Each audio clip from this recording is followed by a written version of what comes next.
Hi everyone. सो आज की इस वीडियो के अंदर हम हमारा रेशो का लास्ट टॉपिक खत्म करेंगे जो कि आपका रिलेटेड टू प्रोपोर्शन रहेगा, और उसी के साथ साथ हम टाइप्स ऑफ रेशो भी करेंगे क्योंकि आपके जो क्वेश्चंस हैं वो इन टॉपिक में से भी पूछे जा सकते हैं। तो चलिए स्टार्ट करते हैं आज की क्लास को। सो हमारा टॉपिक है रेशो, बट रेशो के अंदर आज हम जो समझेंगे दैट विल बी प्रोपोर्शन।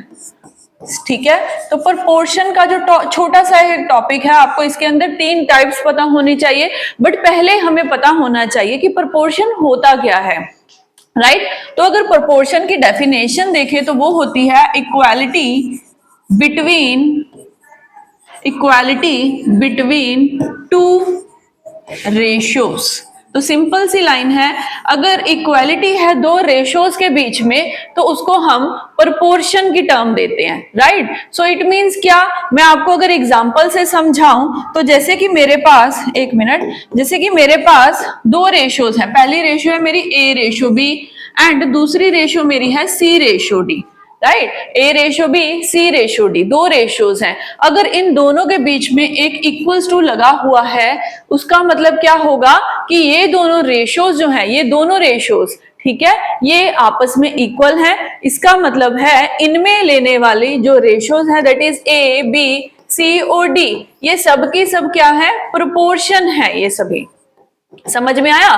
तो हम कह सकते हैं अगर 2 रेशियोज आपस में बराबर हैं, आपस में इक्वल हैं, तो जो रेशियोज के अंदर वैल्यूज हैं वो सारी आपस में प्रोपोर्शन है, वो प्रोपोर्शन कहलाई जा सकती हैं। समझ में आई बात। अभी यहां पे देखो, अगर A ratio B ratio C ratio D आपने लिखा, इसको लिखने का एक और फॉर्मेट है। अगर ये दोनों आपस में इक्वल है तो इसको हम इस फॉर्म में भी लिख सकते हैं, जहां इक्वल्स टू की जगह बीच में 2 रेशियोज का सिंबल यूज किया जाएगा। इसका मतलब यही है कि ये दोनों रेशियोज आपस में इक्वल हैं और ये सभी आपस में प्रोपोर्शन है, राइट। सो इसको ऐसे भी आपके एग्जाम में लिखा जा सकता है, ठीक है।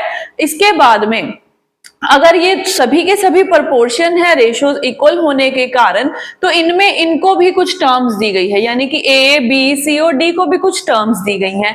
अभी देखोगे आप अंदर वाली साइड देखोगे तो B और C लिखा गया है ना, यहाँ B है वहां C है, और ये अंदर वाली साइड है, मतलब इंटरनल में ये दोनों रेशियोज हैं। तो इन B और C को बोला जाता है मीन्स, राइट। तो मीन्स टर्म बोल सकते हो या आप बोल सकते हो ओनली मीन्स, मतलब इंटरनल, ऐसे भी आप अपनी ले लैंग्वेज में यूज कर सकते हो इसको।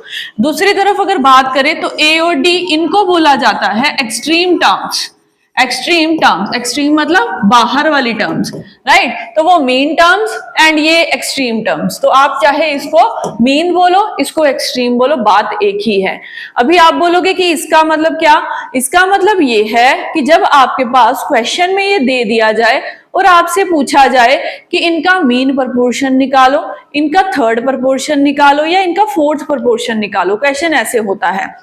अभी हमने सिर्फ क्या समझा है कि अगर दोनों रेशियोज इक्वल हैं तो उनको हम बोल सकते हैं कि वो दोनों प्रोपोर्शन में हैं। प्रोपोर्शन में होगा क्या, प्रोपोर्शन में जो भी रेशियोज हैं उनकी जो वैल्यूज हैं वो सब प्रोपोर्शन में रखी जा सकती हैं। लिखने का एक पैटर्न हमने देखा, इनमें हमने देखा कि ये जो A B C D values हैं, इनमें जो अंदर वाली वैल्यूज हैं यानी कि B और C हमारे केस में, उसको हम मीन टर्म्स बोल सकते हैं, और जो बाहर वाली हैं यानी कि A और D हमारे एग्जाम्पल में, उनको हम एक्सट्रीम प्रोपोर्शन बोल सकते हैं। अभी इनसे सॉल्व कैसे करना है, तो देखो जो भी आपके मीन टर्म्स होंगी ना, B और C यानी कि इन दोनों का अगर मैं प्रोडक्ट कर दूं वो इक्वल होगा A and A multiply D के प्रोडक्ट के, राइट। समझ में आया। तो ये हमें कंसेप्ट यूज करना है हमारे क्वेश्चंस को सॉल्व करने के लिए, आया समझ में। तो क्या फॉर्मूला बना, ये फॉर्मूला बना हमारा कि अंदर वाली दोनों रेशियोज यानी कि B एंड C का मल्टीप्लाई इक्वल होता है एक्सट्रीम टर्म्स यानी कि A और D के मल्टीप्लाई के, ठीक है। समझ में आई ये बात, ओके। सो इतना समझ में आया अगर आपको, तो इसके आगे आपका क्वेश्चन पूछा किस किस फॉर्म में जाता है, तो इसकी 3 टाइप्स होती है, हम टाइप्स बोल सकते हैं उसको। तो 3 आपको इसमें क्वेश्चन पूछे जा सकते हैं। जो पहले वाला है वो है मीन प्रोपोर्शन। आपको ये डायरेक्ट क्वेश्चन में ऐसे ही पूछा जा सकता है कि find the mean proportion of the ratios, right. तो यहाँ मीन प्रोपोर्शन जब भी पूछा जाए, इट मींस आपके पास दो टर्म्स होंगी, दैट इज ए और बी। इन दोनों के बीच में आपको मीन टर्म फाइंड आउट करना है, ठीक है। मीन मतलब मीन हमारा रहेगा अंदर वाला, यानी कि तो जब भी ए और बी में आपको मीन टर्म फाइंड आउट करना है तो सिंपली आपको कंसेप्ट यूज करना है रूट के अंदर ए और बी का मल्टीप्लाई। तो समझ में आया, आपके पास दो ही टर्म्स है ए और बी और आपको दोनों का मीन पता करना है। सो एट दैट टाइम निकालने का फॉर्मूला हमारा क्या बना, सो फॉर्मूला बना रूट ए बी का प्रोडक्ट। ये हमारा मीन प्रोपोर्शन निकालने का फॉर्मूला हुआ। अब आगे चलें तो आगे हमारे पास है second one, that is third proportion, that is third proportion. अभी आपको जब थर्ड प्रोपोर्शन फाइंड आउट करना है, सो ये क्या होता है थर्ड प्रोपोर्शन, यानी कि आपके क्वेश्चन में आपको ऑलरेडी दो प्रोपोर्शन दिए हुए हैं, दैट इज ए और बी। अभी आपको थर्ड प्रोपोर्शन, तो थर्ड प्रोपोर्शन यहाँ पे क्या होगा, तो थर्ड प्रोपोर्शन हमारा सी होगा इस केस के अंदर। सो आपको ये सी की वैल्यू फाइंड आउट करनी है, राइट। समझ में आया। तो अभी यहाँ पे हम कैसे करेंगे इसको, तो देखो आपके पास ए रेशो बी है, सो दूसरी तरफ हम लिख क्या सकते हैं, हम सी डी नहीं लिखेंगे क्योंकि फोर्थ टर्म डी नहीं पूछी है ना, उन्होंने थर्ड प्रोपोर्शन आपसे फाइंड आउट करने के लिए कहा है। सो उसके लिए हम यहाँ पे भी एक रेशियो बनाएंगे जो बी ही रहेगी और बी रेशो सी यहाँ पे कैलकुलेट हम करके देंगे। समझ में आया।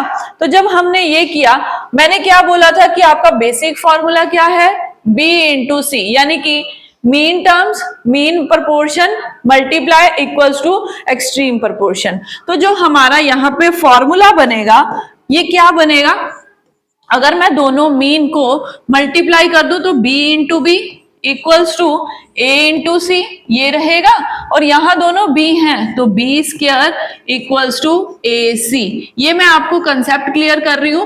अगर कंसेप्ट क्लियर होगा तो एग्जाम में आपको फॉर्मूला जो है भूलने की आदत बिल्कुल नहीं आएगी। क्यों, क्योंकि आपको मैंने कंसेप्ट क्लियर कर दिया कि थर्ड प्रोपोर्शन का मतलब सी, तो यहाँ पे फोर्थ डी तो आएगा नहीं, डी नहीं आएगा, तो हम बी दोनों साइड इक्वल रखेंगे। और जब दोनों आ गए तो हमने फॉर्मूला बनाया, तो फॉर्मूला क्या बनेगा, फॉर्मूला बेसिक से ही यूज किया हमने, तो B square equals to A सी आएगा का फॉर्मूला थर्ड प्रोपोर्शन कैलकुलेट करते हुए। समझ में आया। तो चलो इसके साथ हम अपना इसका लास्ट देखें, बस ये इतना सा ही टॉपिक है और इसके क्वेश्चंस हैं। तो लास्ट हमारा होता है इसके अंदर, दैट इज फोर्थ प्रोपोर्शन। अभी हमें फोर्थ प्रोपोर्शन यानी कि क्या निकालना होगा, सो आप कहोगे डी निकालना है यहाँ पे, तो चलो डी कैलकुलेट करके देखते हैं कैसे आएगा बेसिक कंसेप्ट के साथ। यानी कि क्वेश्चन में fourth term A B C तीनों गिवन है, हमें डी निकालना है इस केस के अंदर। तो फिर बेसिक फॉर्मूला यहां से फॉर्म करें, हमें क्या करना होगा, हमें बी और सी का प्रोडक्ट इक्वल्स टू ए और डी के प्रोडक्ट के होगा, है ना। तो ये हुआ, तो यहां से हमारा फॉर्मूला क्या बनेगा, सो यस आप बनाइए इसका फॉर्मूला कैसे बनेगा हमारा। यस तो यहां पे आपका फॉर्मूला बनता है B multiply by C upon A equals to D। So ये हमारा यहाँ पे फॉर्मूला क्यों ऐसे बना, क्योंकि मैंने दोनों जस्ट अ सेकेंड, कुछ एक मिनट गलती से ये लिख दिया गया, रुको वेट इसको करेक्ट करना। तो यहाँ पे हमारे पास हम क्या करते हैं, हम तो मीन से कैलकुलेट करते हैं ना इसको, तो मीन की वैल्यूज दोनों अगर हमने यहाँ पे करी तो वो मेरे पास ए बी सी, अच्छा पहले ही लिख चुके हैं, सही था हमारा काम, पहले ही हम लिख चुके हैं। सो हमारा काम बिल्कुल सही था कि बी और सी का multiply upon A equals to D. तो जब भी फोर्थ प्रोपोर्शन निकालना है फॉर्मूला ये बनेगा, बी सी का मल्टीप्लाई अपॉन में ए रहेगा। समझ में आया। तो ये तीन फॉर्मूलास वहां पे रहेंगे, एक बारी फटाफट से रिवाइज कर लें। मीन प्रोपोर्शन निकालना है तो जो ए बी रेशियोज हैं उनका रूट कर देंगे। थर्ड प्रोपोर्शन में आप देखोगे कि b कॉमन रहेगा, इसीलिए b square is equal to A C का प्रोडक्ट रहेगा। नीचे भी सेम यही है, फोर्थ प्रोपोर्शन के लिए d कैलकुलेट करना है, d के लिए b c अपॉन a। तो आप इसको कैसे याद रखोगे, a b c, है ना। डी निकालना है, ए बी सी नीचे से चलेगा हमारा, यहाँ पे क्या होगा, ए बी सी ही रहेगा, डी तो नहीं आएगा थर्ड प्रोपोर्शन के अंदर। बी स्क्वायर यहाँ पे ले लेना, बी यहाँ है दो बारी, वहां ए और सी है, तो आप इसको ऐसे भी याद रख सकते हो। सो डन, समझ में आई ये बात? तो आप इसको नोट डाउन कर लो फटाफट से, फिर हम अपना क्वेश्चन प्रैक्टिस करके देखें कि कैसे आते हैं इसके question.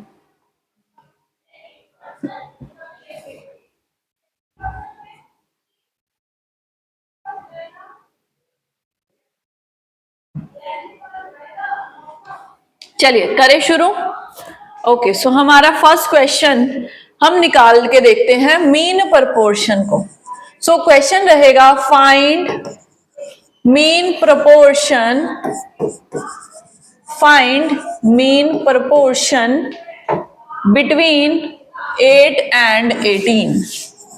Find mean proportion between 8 and 18। सो आप देख पा रहे हो ना, यहाँ उन्होंने कोई वैल्यू, कोई ABCD नहीं लिखा, उन्होंने नंबर्स दे दिया आपको, एक नंबर है 8 एंड दूसरे वाला है 18। उन्होंने बोला मीन प्रपोर्शन कैलकुलेट करो। तो हम मीन कैसे निकालते हैं, आपको अभी बताया था, रूट AB यूज करते हैं। सो रूट के अंदर हम क्या करेंगे, A की वैल्यू 8 है, B की वैल्यू 18 है, अभी दोनों को अगर हम मल्टीप्लाई कर दे तो ये क्या बन गया, रूट 144। रूट सॉल्व करेंगे सो हमारे पास वैल्यू निकलेगी 12। सो ये मीन प्रपोर्शन 8 और 18 का होता है 12। समझ में आया? Very good. सो चलो अभी हम अगला क्वेश्चन करके देख लेते हैं, find third proportion, find third proportion. एक मिनट, वैल्यूज ले ले हम, 2, 16 and 36, 2, 16 and 36। यस, तो इसका हमें थर्ड प्रपोर्शन कैलकुलेट करना है। कैसे करेंगे थर्ड प्रपोर्शन कैलकुलेट?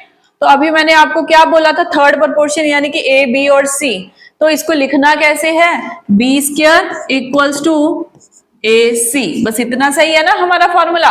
तो यहाँ पे आपके पास ए भी है, बी भी है, सी तो कैलकुलेट करेंगे। कैसे करेंगे उसको कैलकुलेट? तो यहाँ पे हम अगर इसको लिखें तो 16 रेशो हमारे पास है 36, यहाँ पे भी 36 और यहाँ हमें फाइंड आउट करना है सी। तो क्या करें भाई, सी निकालने के लिए बी स्क्वायर यानी कि 36 इंटू 36 इक्वल्स टू ए की वैल्यू है 16, सी हमें पता नहीं है, तो सी निकालने के लिए क्या करें, 36 इंटू 36 अपॉन 16 कर दे और इसको सॉल्व कर दे तो सी निकल आएगा हमारी अर्थमेटिक कैलकुलेशन के अकॉर्डिंग। तो ये 4 के टेबल पे हम कटिंग कर ले, तो 4 4 दा और ये 4 9 दा और फिर से 4 9 दा, हमारे पास क्या आया, हमारे पास 81 आई हमारे सी की वैल्यू। बस इसको ऐसे ही सॉल्व करना है और आपके पास आंसर बनेगा 81। सो थर्ड प्रपोर्शन 16 एंड 36 का कौन होगा, 81। तो आपको दोनों क्वेश्चन निकालने आ गए, कुछ डिफिकल्ट लगा इसमें नहीं ना? आपको सिर्फ पता होना चाहिए कि फॉर्मूला कैसे बना है, और अगर आपको ये क्लियर है कि फॉर्मूला कैसे एग्जाम में हमें बनाना है तो आपको रटने की जरूरत नहीं पड़ेगी और ना ही आप भूल पाओगे। वैल्यूज पुट करना और सॉल्व करना इजी है फिर उसके बाद। सो नेक्स्ट हम देख लेते हैं, find fourth proportion, find fourth proportion, fourth proportion to 4, 9 and 12। तो अभी हमें फोर्थ प्रपोर्शन फाइंड आउट करना है 4, 9 एंड 12 का। तो फोर्थ प्रपोर्शन यानी कि डी फाइंड आउट करना है आपको। सो मेरे पास ए भी है, मेरे पास बी भी है, मेरे पास सी भी है, मुझे फाइंड आउट करना है डी। सो इसको हम कैसे करेंगे, तो 9 इंटू 12, मैंने कैसे बोला था आपको, ए तो ए नीचे आ गया, बी 9 आ गया, सी 12 आ गया, और निकालना क्या है आपको, डी निकालना है। तो अगर हम इन दोनों की कटिंग कर दे तो 3 पे गया और 9 इंटू 3 आपका फोर्थ प्रपोर्शन डी निकल आया 27। क्लियर? आपका भी आंसर यही बना होगा, फोर्थ प्रपोर्शन का 27। सो 4, 9 एंड 12 का फोर्थ प्रपोर्शनल क्या रहेगा, तो इट विल बी 27। क्लियर है सारा क्वेश्चन ये? तो यही था आपका प्रपोर्शन का छोटा सा टॉपिक। इसके बाद में हम टाइप्स ऑफ रेशियो भी कवर कर लेते हैं, क्योंकि हमारे एग्जाम में वो भी पूछी जा सकती है। तो चलिए जल्दी से इसको नोट डाउन कर लीजिए।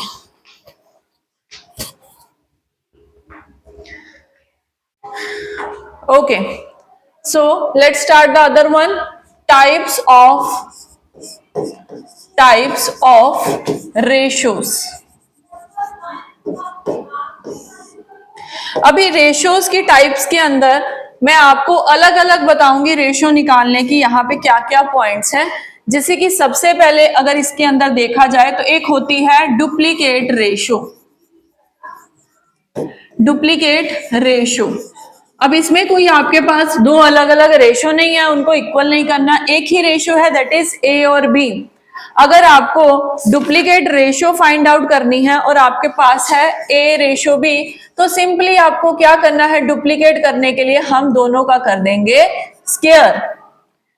फॉर एग्जाम्पल अगर आपको 3:4 दिया है तो 3 का स्क्वायर 9 एंड 4 का स्क्वायर 16 हो जाएगा। So clear. अगर ऐसे ही अगर वो सेकंड बोल दे सब डुप्लीकेट रेशियो,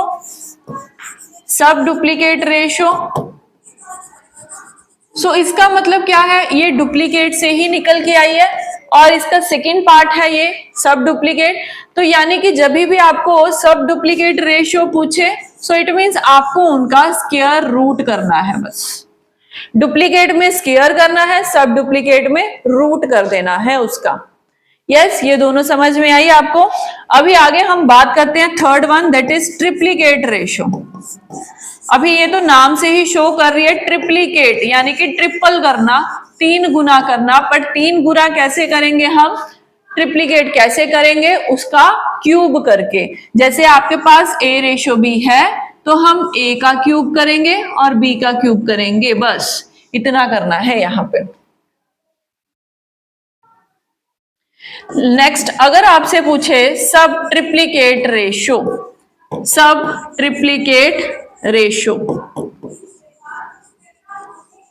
सो आप यहां पे क्या करोगे, तो सब ट्रिप्लीकेट रेशियो के अंदर आप जो रेशियो है जैसे सब डुप्लीकेट में किया है यहां पे भी वही होगा, आप ए का क्यूब रूट सॉल्व करोगे एंड दूसरी तरफ बी का क्यूब रूट सॉल्व करोगे। तो यहाँ पे सब के अंदर तो आपको रूट सॉल्व करने हैं, चाहे वो स्क्वायर रूट है चाहे वो क्यूब रूट है, और जब डुप्लीकेट और ट्रिप्लीकेट तो स्क्वायर और क्यूब करेंगे रिस्पेक्टिवली, राइट।